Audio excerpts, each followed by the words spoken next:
Senator, thank you for joining us today.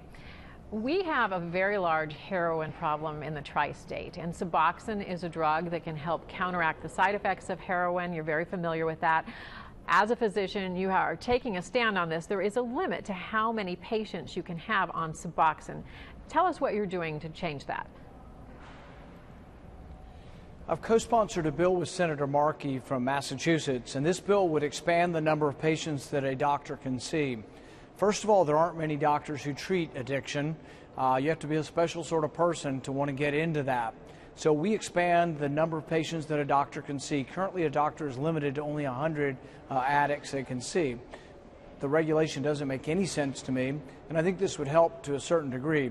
We also allow nurse practitioners with the appropriate training and also specialists in drug rehabilitation that take a certain amount of training to be involved with this. So we want to expand access to rehabilitation. I think it's also important from a general point of view that I think we want to do rehabilitation, not necessarily incarceration. I think people who are harming themselves through nonviolent crime, maybe there's a better way than just locking them up for long periods of time. Sometimes the incarceration leads to having a felony record such that you can't get a job when you get out of jail, you can't vote. Your life really is difficult to recover. But a lot of heroin addiction in particular involves drug substitution, Suboxone, naloxone, and Narcan methadone, as well. different drugs that try to replace the addicted drug. Yeah, we hear a lot about Narcan here too, but is Suboxone the magic bullet, you think, compared to Narcan? Well, I don't think anything's the magic bullet, or we would have fixed drug addiction a long time ago. Drug addiction is sort of, I think, in some ways complicated in that it is physiologic. You get addicted where you have trouble getting physically off the drug, but there's also something broken in the spirit. So I think most of the drug programs that have actually worked well, I think often combine religious renewal as well as work renewal. They try to teach people how to have a job and hold a job. There have been through the years some programs that have been very good that have involved like a moving company that involves rehabilitation, getting off and replacing the drug addiction, but then also learning the skills to actually work and have a job. And many people who are addicts really never got into the workplace and never were really to see the value of being part of something that is the way you develop self-esteem. You mentioned religion. Pauletta Deniston, our local viewer, wants to know your stand on Christian, basically, rights. And to be more specific, let's get to the issue in the headlines right now. Kim Davis, the county clerk who will not issue marriage licenses to same-sex couples. Your stand on that? Well, in Kentucky, we have a law called the Religious Freedom Restoration Act. We passed it in 2013. And it specifically gives to elected officials the ability to opt out of laws that are contrary to their religious beliefs. So as long as the accommodation can be made and consistent still with the existing law. So my understanding is that this woman has asked that she not have to sign the licenses because she feels her signature is a way of showing her personal approval, and she doesn't approve of non-traditional marriage. I think an easy way out would simply to put the county name on there and let them get a notary of the public, stamp the documents, and she said she would file them, but she just doesn't wish to sign them. I think that's a reasonable accommodation, consistent with religious freedom, and that's what I would support. I don't think putting her in jail was really making the situation get better. I think it actually hardens the hostility between different viewpoints. The European refugee crisis, all of a sudden exploding in the headlines. The images are just so sad. People want to know, are we going to be involved? Is the United States, is there something we can do? But more importantly, are we going to be involved in this crisis? Well, I think it is, heart-wrenching to see what's going on there and to see the small child who drowned in the Mediterranean the other day. I think we first need to understand, how do you get to these crises? How do you get to a humanitarian crisis of such scale?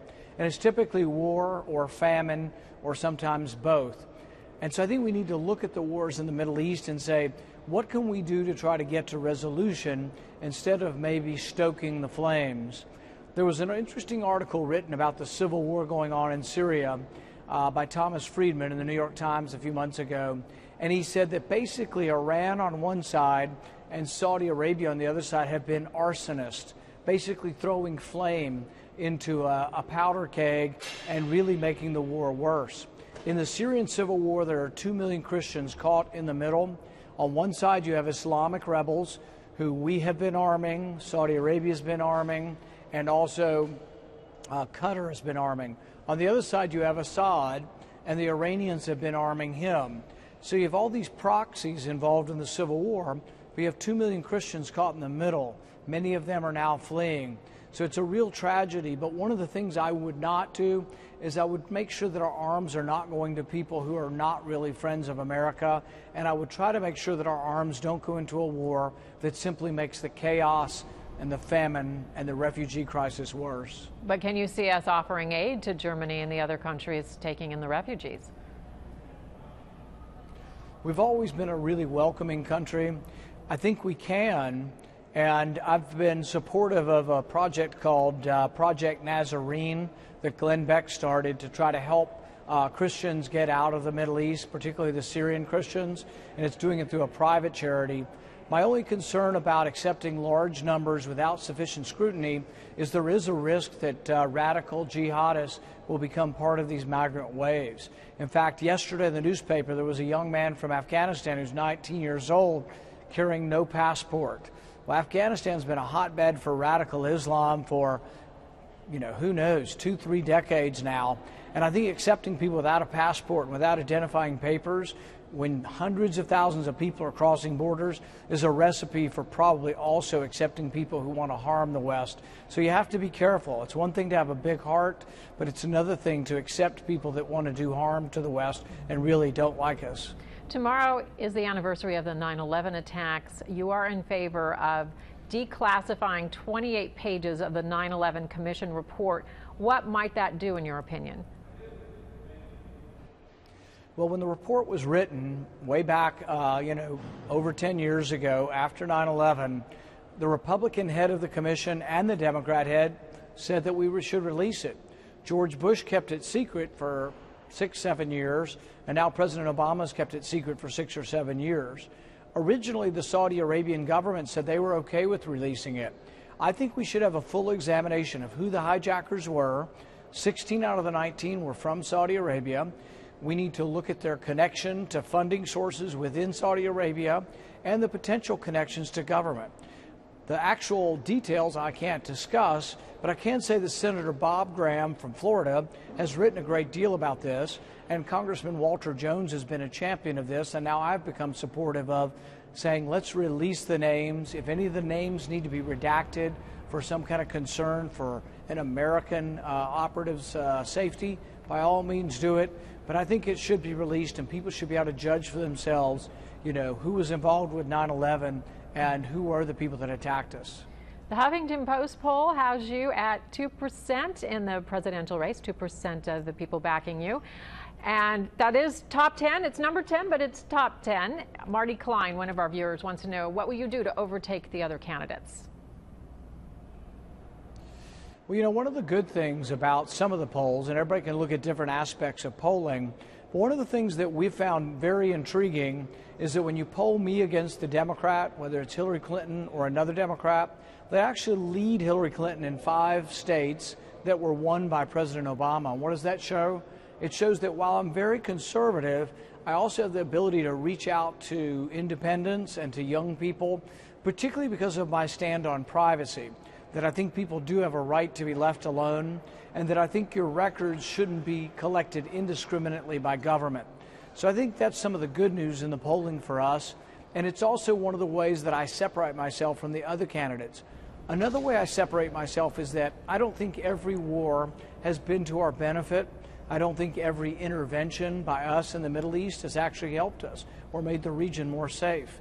In fact, I think that when we've toppled secular dictators, whether it was Gaddafi in Libya or Hussein in Iraq, I think actually the situation has destabilized the region and made it more likely that we would have attacks coming from that region.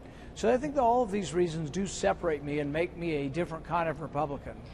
Maybe a one-word answer to this next question. What do you think is going to emerge as the main issue in this presidential campaign? A few months ago, I might have said foreign affairs. Then we see all the chaos in the stock market because of all the issues overseas. What is it going to be? The economy, foreign affairs? What do you think? I think it'll be about which nominee from the Republican Party wants to make the government bigger or smaller. I've introduced a tax plan that would get rid of the entire tax code, all 70,000 pages. I'd replace it with one single rate with a tax return you could fill out on one page, and mine would make government significantly smaller. I would say starve the beast. So that's a real distinction. Most Republicans say they want smaller government, but actually have a tax plan that would do it. All right, so I'll give you two words there. It was smaller government. And finally, is there anything else you would like to say to the people of the tri-state? You know, my concern about government is that we borrow $1 million a minute. I think government is too large. And I think the only way we're ever going to get it smaller is if we got someone honest enough to say we should do one simple thing, and that's only spend what comes in. And unless we do that, I have great concerns for the future of the country. But I'm going to keep being a stickler that we should balance the budget and only spend what comes in. All right, Senator, thank you for joining us this afternoon. Thank you.